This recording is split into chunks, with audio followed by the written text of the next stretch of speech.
দেখেন নিচে সিঁড়ি আছে।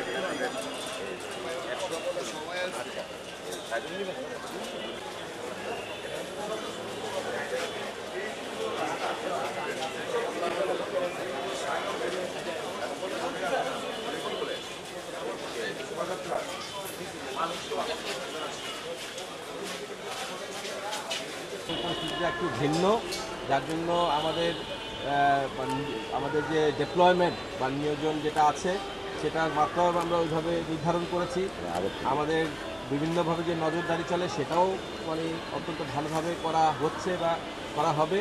এবং আগামীকালকে সন্ধ্যা 7টা পর্যন্ত আমাদের সরকার থেকে যে নির্ধারিত টাইম দেওয়া আছে আপনার বিসর্জনের সময় পর্যন্ত তো এটা খুবই পুঙ্খানুপুঙ্খভাবে মনিটর করা হবে। এবং তারপরেও আমরা যাতে সবাই নিরাপদে লোকজন যার গন্তব্যস্থলে পৌঁছে যেতে পারে সেটাও আমরা দেখাশোনা করব। এবং কোস্টগার্ড যেহেতু বিশেষ বাহিনী যারা প্রধানত পানিপথে চলাচল করে, তো বিসর্জনের সময়টা আমাদের জন্য খুবই গুরুত্বপূর্ণ। এই জন্য আমরা দেশের বিভিন্ন স্থানে, নারায়ণগঞ্জ তো অবশ্যই, বিভিন্ন স্থানে বিসর্জনের সময় যাতে কোনো ধরনের দুর্ঘটনা না ঘটে, আর যদি ঘটেও যায় তারপরে যাতে আমরা তাৎক্ষণিক ব্যবস্থা নিতে পারি। যে আমাদের ডুবুরি দল আছে, আমাদের বোট টিম আছে, আপনাদেরকে সার্বিক সহযোগিতা করার জন্য নিয়োজিত থাকবে।